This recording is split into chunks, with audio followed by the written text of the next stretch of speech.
नमस्कार दोस्तों। झारखंड की राजनीति में 18 जून सिर्फ एक तारीख नहीं, यह वो दिन हो सकता है जो तय करेगा कि इंडिया गठबंधन झारखंड में बचा रहेगा या फिर उसके भीतर की दरार खुलकर सामने आ जाएगी।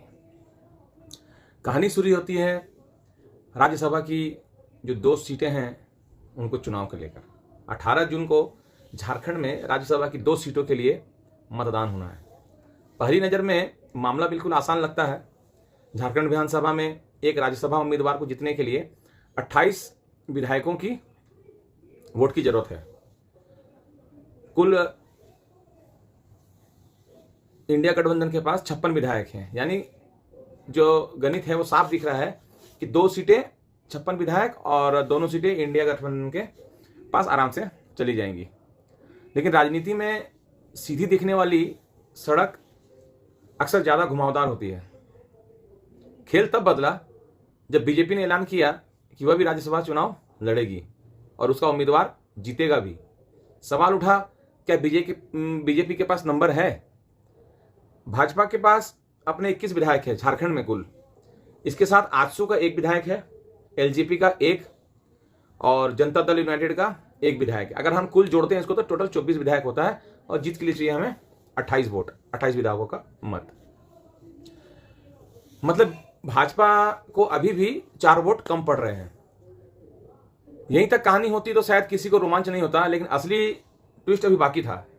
इसी बीच कांग्रेस ने ज्यादा इंतजार किए बिना अपना उम्मीदवार भी घोषित कर दिया और कांग्रेस के जो उम्मीदवार हैं वो हैं प्रणव झा। और प्रणव झा जो है वो कोई साधारण उम्मीदवार नहीं है, वे कांग्रेस अध्यक्ष मल्लिकार्जुन खड़गे के बेहद करीबी माने जाते हैं।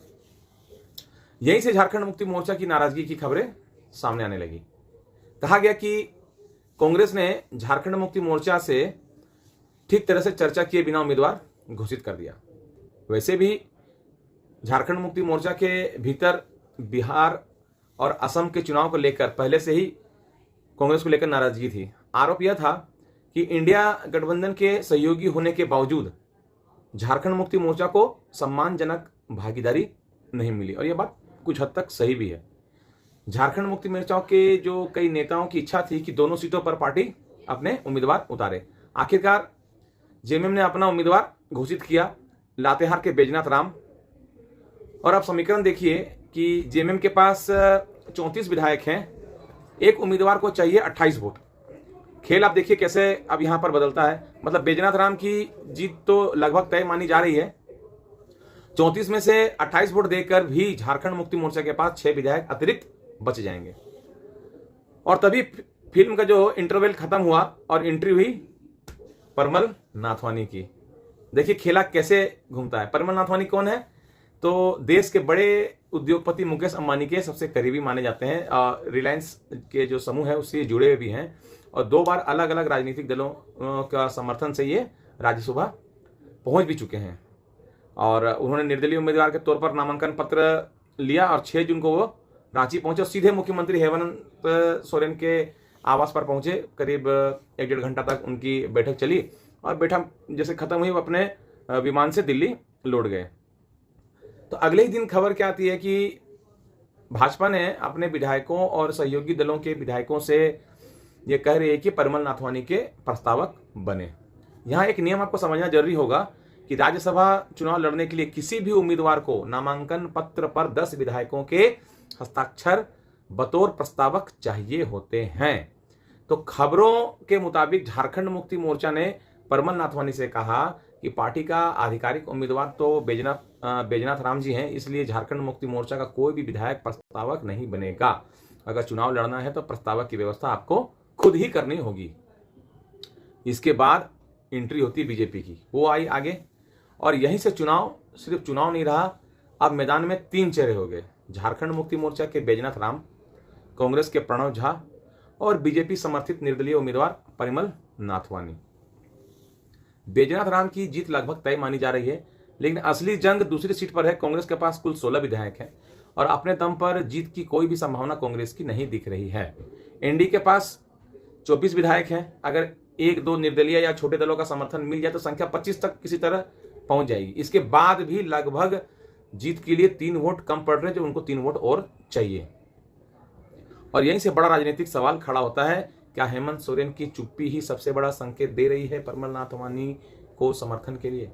क्या झारखंड मुक्ति मोर्चा के अतिरिक्त वोट परिमल नाथवानी की तरफ जा सकते हैं? अगर ऐसा होता है तो कांग्रेस उम्मीदवार प्रणव झा हार जाते हैं तो यह सिर्फ एक चुनावी हार नहीं होगी, यह कांग्रेस के राजनीतिक सम्मान पर गहरी चोट होगी। और कांग्रेस के सामने अब दो ही रास्ते, दो ही विकल्प बचेंगे।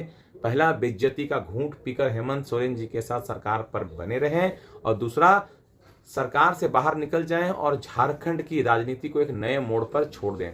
हालांकि राजनीति में आखिरी फैसला मतदान से पहले नहीं होता। 18 जून तक कई बैठकें होंगी, नाश्ते की राजनीति भी होगी, डिनर की डिप्लोमेसी भी होगी। इसी कड़ी में कांग्रेस ने अपने वरिष्ठ नेता और छत्तीसगढ़ के पूर्व मुख्यमंत्री भूपेश बघेल जी को पर्यवेक्षक बनाकर भेजा।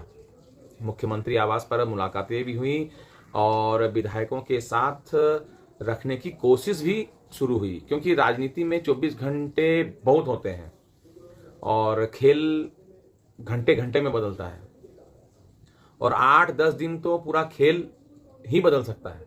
लेकिन फिलहाल सवाल वही है, क्या यह सिर्फ राज्यसभा की 2 सीटों का चुनाव है या फिर झारखंड की इंडिया गठबंधन की असली परीक्षा?